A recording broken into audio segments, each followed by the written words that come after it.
আরেকটা বিষয় জানি, সেটা হলো কি করলে আমাদের ভাগ্যে ভালো কিছু আল্লাহ তাআলা নির্ধারণ করবেন। খুব গুরুত্বপূর্ণ প্রশ্ন না?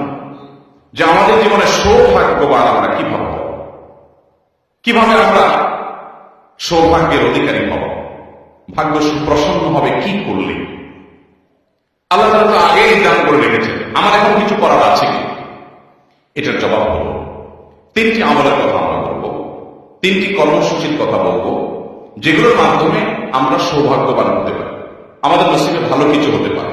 আরো অনেক আইটেম আছে, অনেকগুলো পয়েন্ট আছে, আমি শুধুমাত্র মৌলিকভাবে তিনটির কথা বলছি।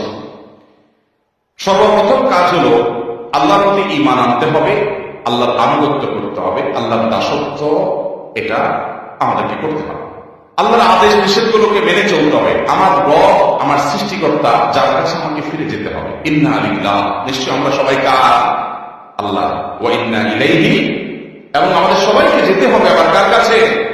আল্লাহর কাছে আবার যেতে হবে, তার সামনে দাঁড়াতে হবে।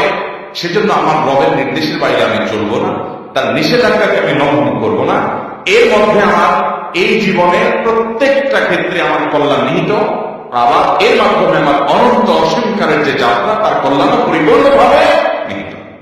মুহতারাম হাজিরিন, সেই রবের আনুগত্য, তার গোলামি, তার দাসত্ব যদি আমরা পরিপূর্ণভাবে করতে পারি, আমার